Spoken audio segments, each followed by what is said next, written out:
Hello? Did this thing go live properly? It was being weird yesterday, that's why I have to ask.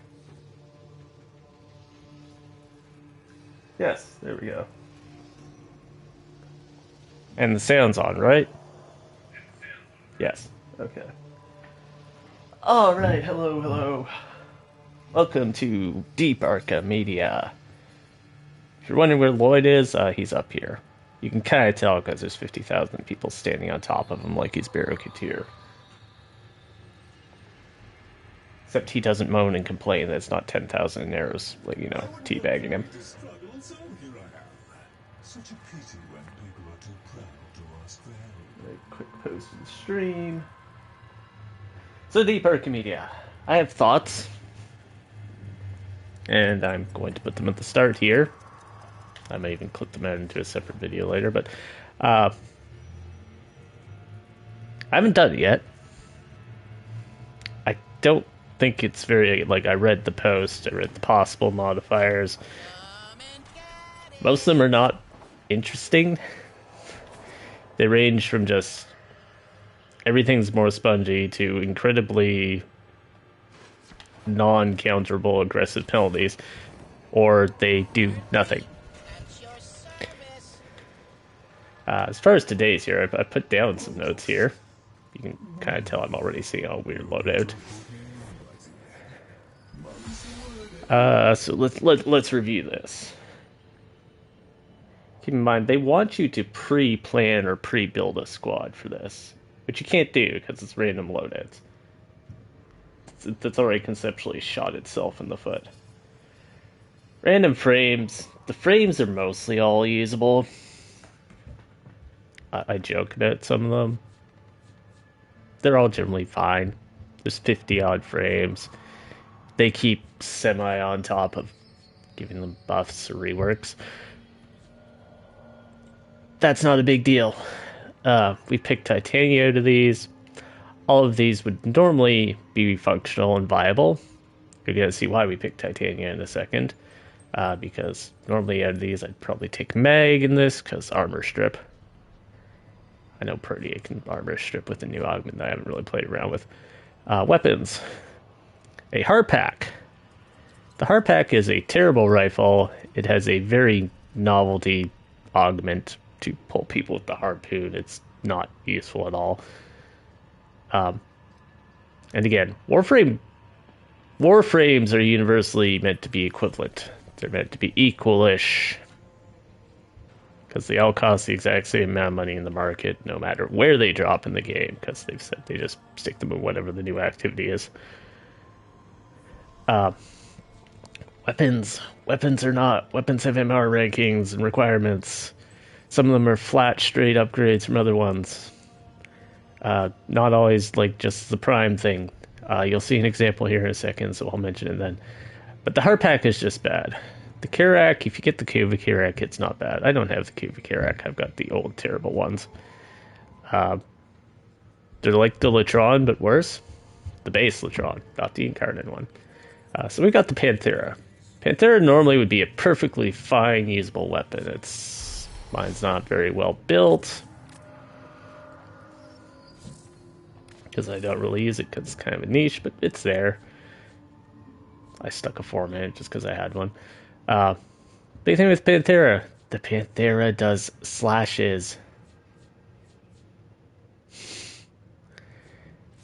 Guess what type of missions Deep Archimedia are? They all take place in the Atomica. Again, that's a terrible decision. It's a boring slog.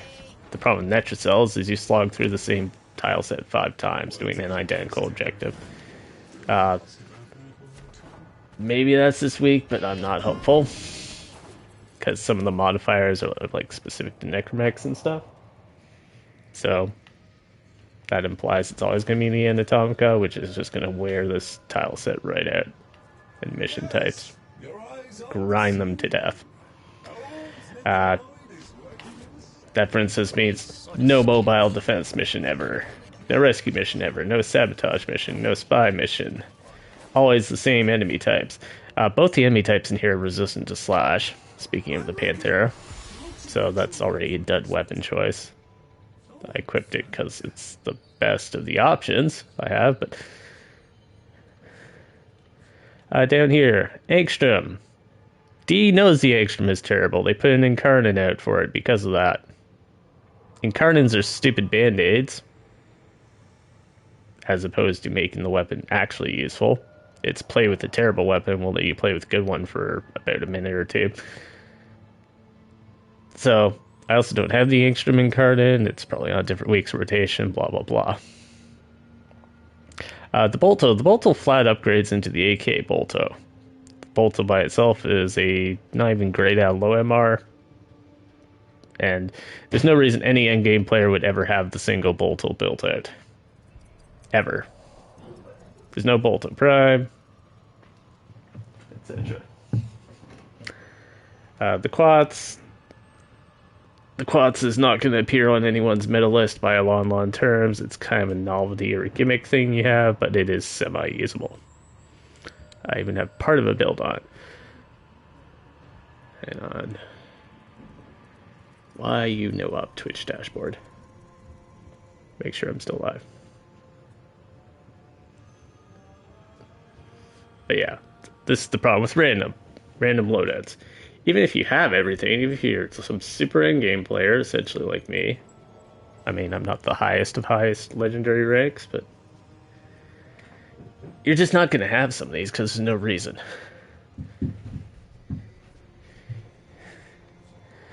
Down here, melee you can largely get away with if you can find anything that can do a heavy attack.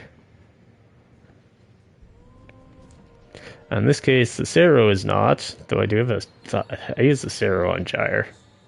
I do have it semi-built. Cost assist also not great. It's a very old and clunky weapon. It is a gimmick weapon. So we got the Skana. I have the Incarnon Skana. It's not properly built, but it'll do. As you noticed, we picked Titania. We're not going to use these anyways. That's not always going to be an option. Lethargic Shields. This is a modifier that means nothing. I mean, it does something, obviously. Anyone relying on shields has mods equipped that auto-charge them. Like a mag. Mag's gonna just cast 4. Anyone who... And this is mostly against shield gating. Anyone who shield gates uses Brief Respite and Augur mods, and so this is a useless modifier. This looks scary but means nothing. This is not. This is horribly reductive and probably the worst one possible on the entire list that I saw. You want to make people not rely on their operators? This is not how to do it. This is stupid. This is reductive design. This is what I call subtractive difficulty at an extreme. You take options out of the sandbox and make your game play worse, rather than adding interesting quirks to it. You could do stuff with this. You could have the operator share the energy pool with the Warframe, so if you spam out the operator, you've got nothing on your Warframe. You could make the operator's energy not regenerate, so they have to actually pick up energy. Things like that. There are ways you could do stuff with that. That would then require orb generation builds to let the operator pick up the air, make more energy for your operator and things like that. Knife Step. Ironically, we're playing one of 2 Warframes that might give a fuck. And that's only because I don't know how this interacts with flying. If it just checks if you're on the ground or not, it won't bother them, but otherwise, Titania and Zephyr are ironically the only 2 people who will care about this because they're the only ones that don't jump because they hover or fly. Energy exhaustion. 10 meters. What the fuck is 10 meters? Can I even put a... 8. 9. This is the only way to tell 10 meters. I mean, that is or isn't going to bother you. It's basically don't melee if your frame needs energy. As a modifier. It's not good. It kind of pushes you away from using Atlas and Excal. and to an extent Varuna. That's about it. I don't know what they're necessarily trying to go for there.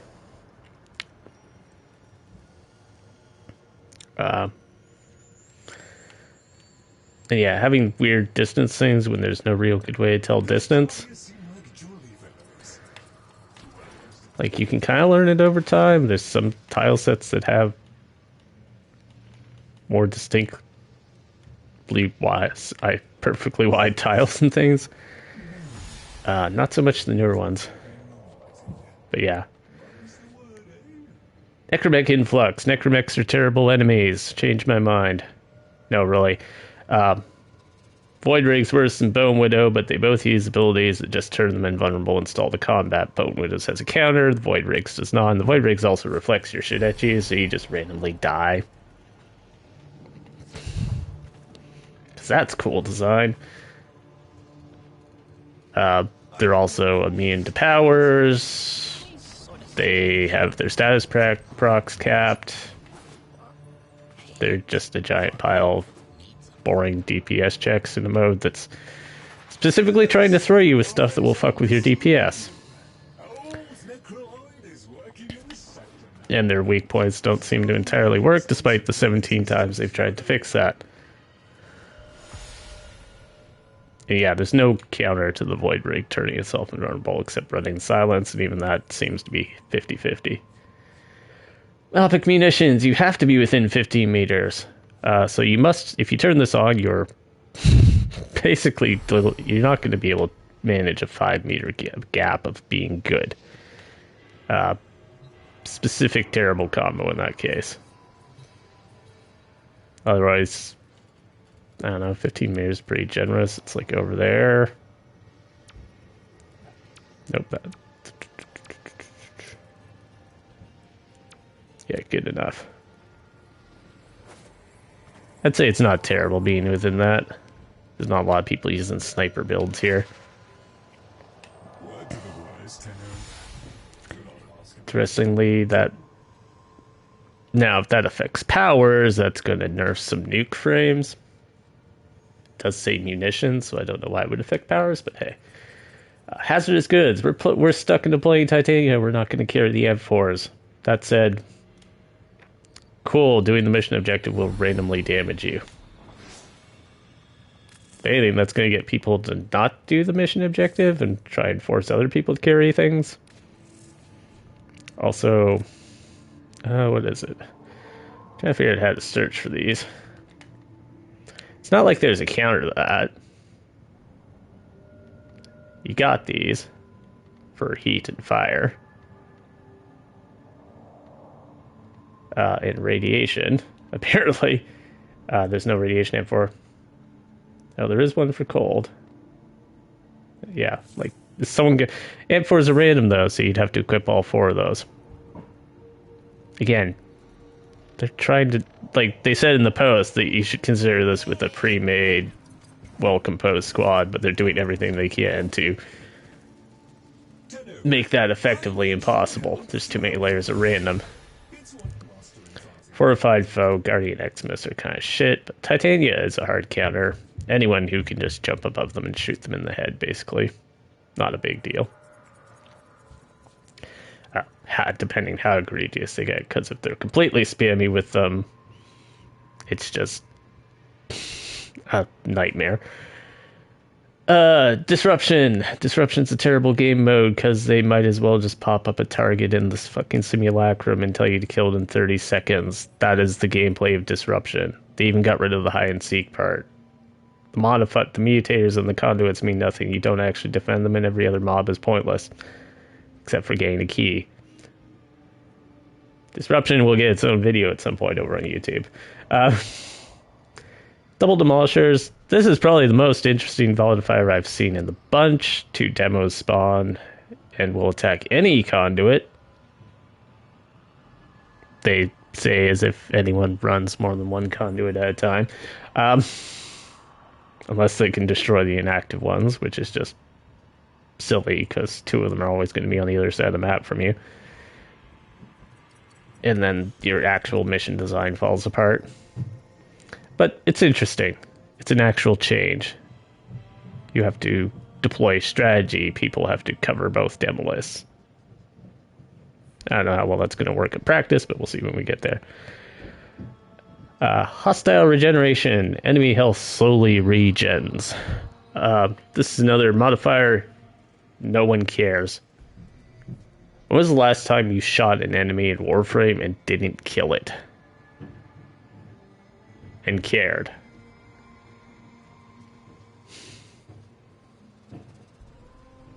You shoot it till it's dead. You don't half shoot it and just wander away. Like, slowly is a bit of a definition there. Like, is it enough to overcome damage over time builds or what? But it certainly doesn't apply to the demo list. You're not going to half kill them. If anything, it's going to make them slightly more spongier. And I do not get the point of that at all. It's like the Hydroid ability for the permanent armor strip. Why do you need a permanent armor strip? You kill them while they're stripped. Same sort of idea. That is...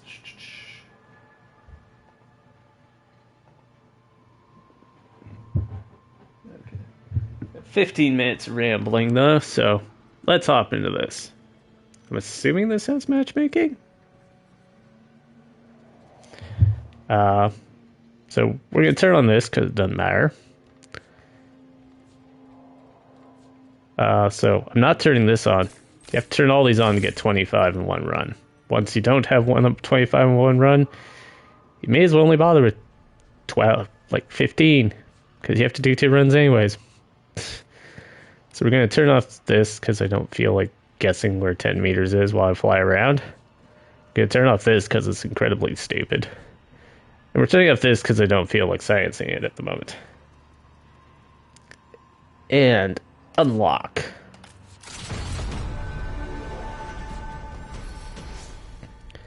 Go into public. And let's begin. Heads high and hearts full of fire.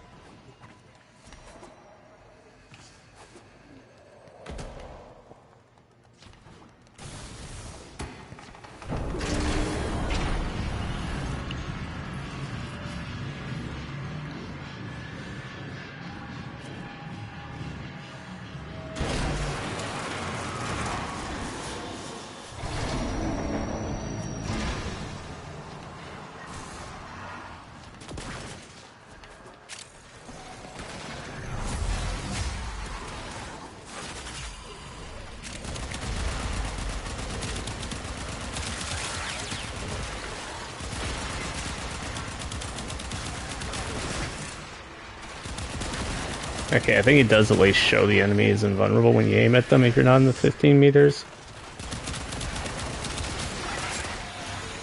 So I'll rescind that one.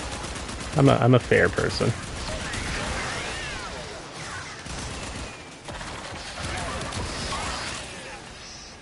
Should get some tribute going here. I don't have energy. Are they not dropping energy?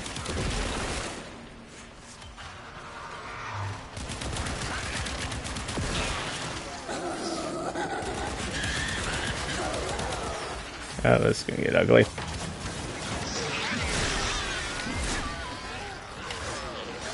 Also, my Titania's animation appears to be broken. Interesting.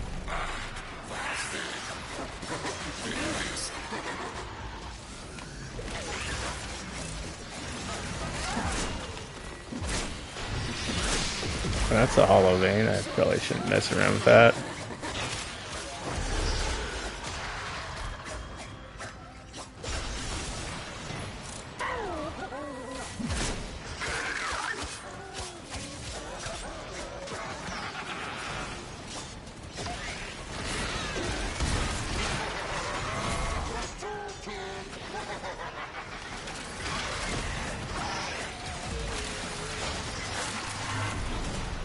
Alright. Yeah, let's use my quads, why not?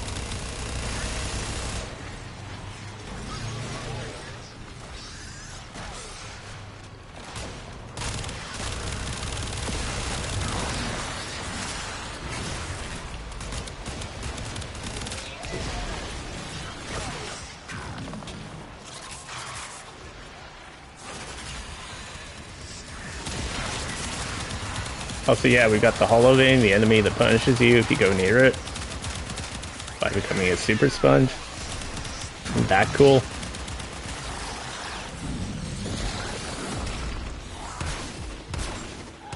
And, you know, blinds you constantly when you're within 15 meters of it. Also cool.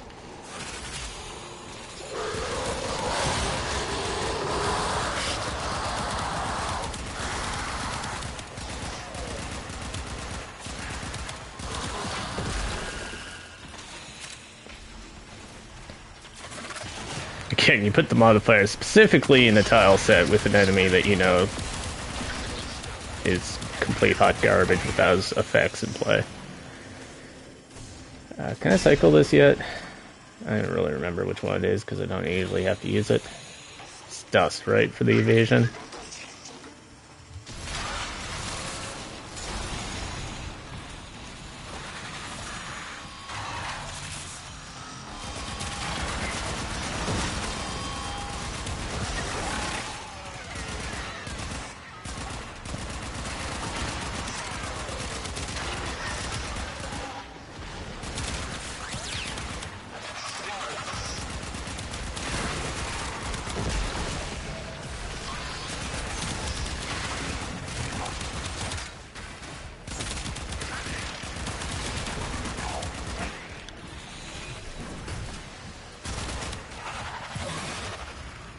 Yeah, you hang out there.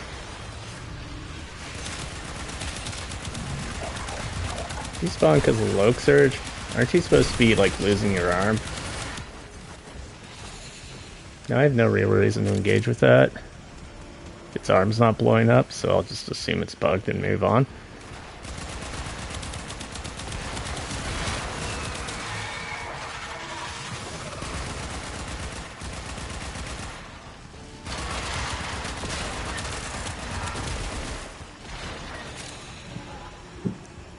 Someone revive this man.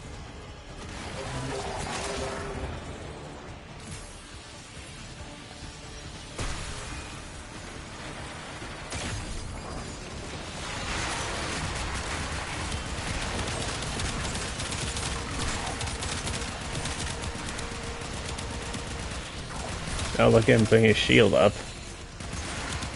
Remember I mentioned stalling bullshit from Necromex? Anyways.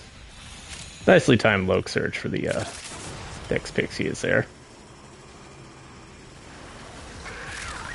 There's an exploding man in here.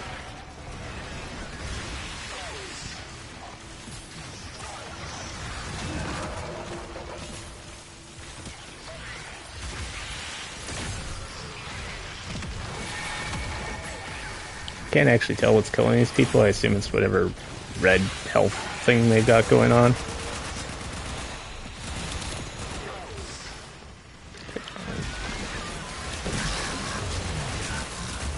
Revisiting that room until I can figure out what's causing all that overguard.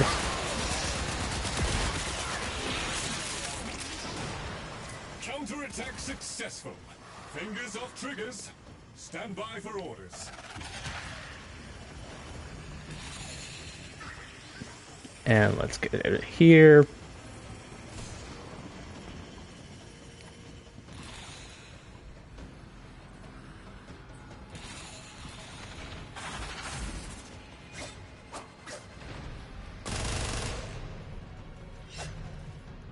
Yeah, I'm not sure what's going on with my melee.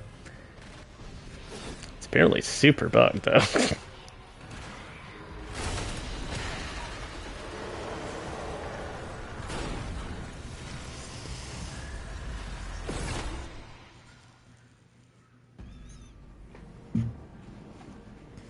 This is the alchemy one, right?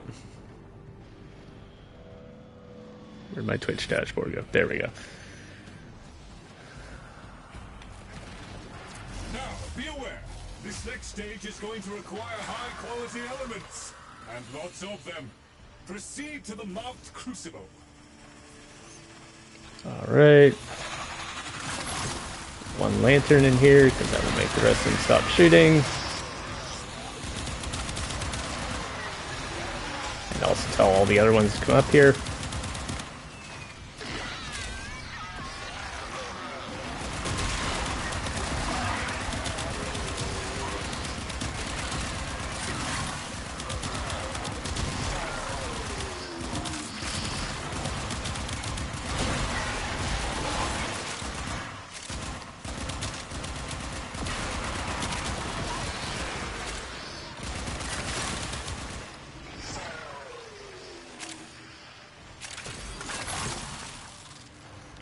see if we can get a dude to come in to lantern range.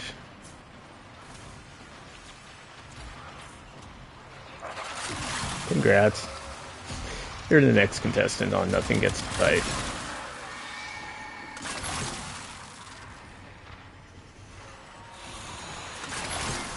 That's while we're doing this,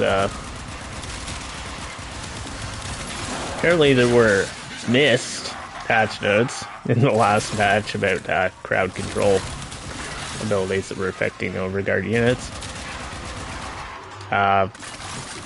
All I'm going to say there is, if they want this game to have some kind of variety to it, they need to just, you know, fire up, I don't know, any MMO for like 15 minutes. Learn what hard and soft crowd control are and just have overguard, you know, work like that. And not have their head designer tweet about how he can't balance crowd control and he doesn't understand how to make it not just turn off the enemy AI. Just funny because all the ones that they haven't managed to nerf out of existence for overguard are the ones that turn off enemy AI. They, in fact, just released Dante, who has another ability that turns off enemy AI, essentially. You need to fuck off and die. You need to stop doing whatever you're doing that's stopping me shooting your weak point.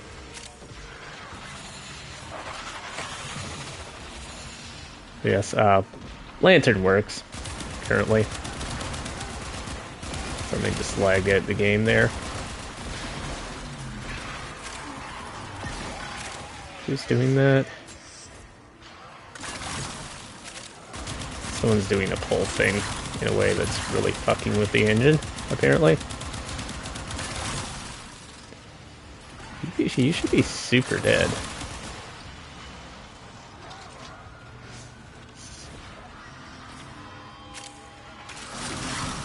It's usually a Vauban thing. Yeah, hang on, this guy 20 miles away is spawning a Necromech, allegedly. Now he's not.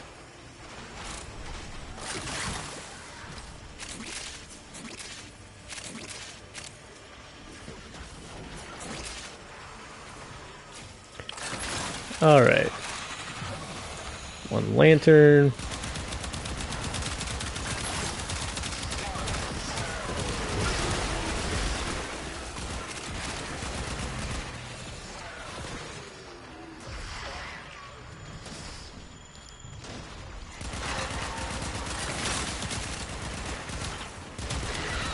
My teammate has realized what the lantern does and put a thermal sunder next to it.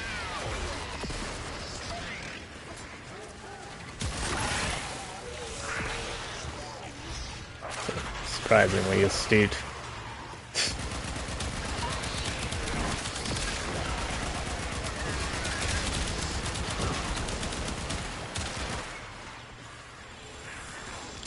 And I'm gonna put these cold things in.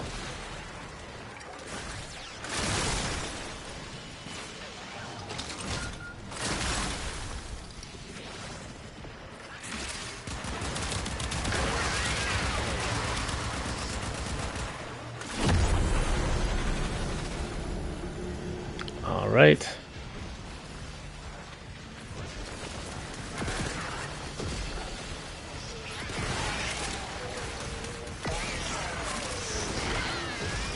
People just sit at that door because of the lantern there. Someone's trying to Xmas me though.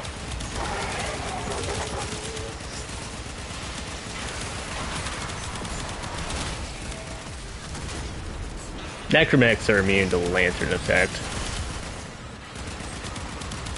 Overguard doesn't block it, but you know, bosses tend not to respect it.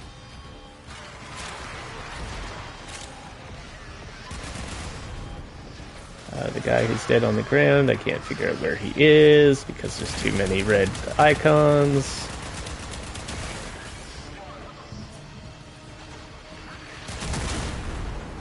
I'll go get the pipes instead.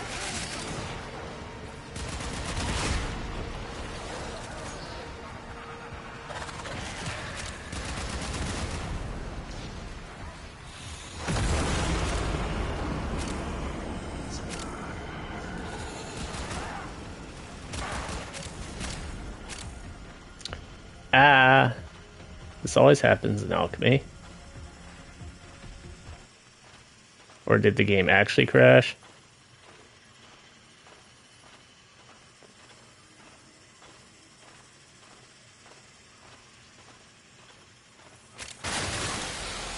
Nope. Ah.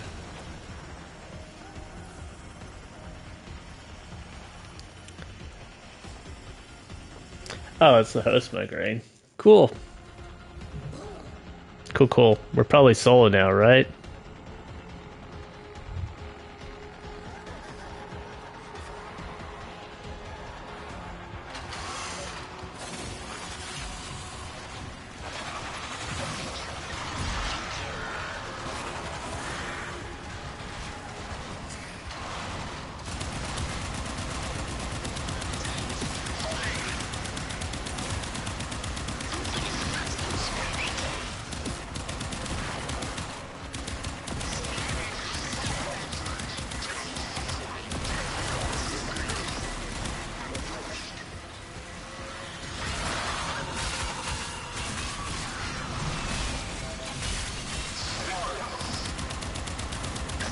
Are we solo?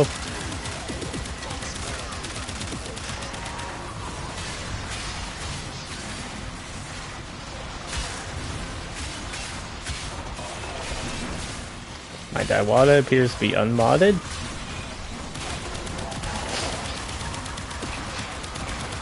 Assuming that might be a bug caused by the host migration while I was in Razorwing.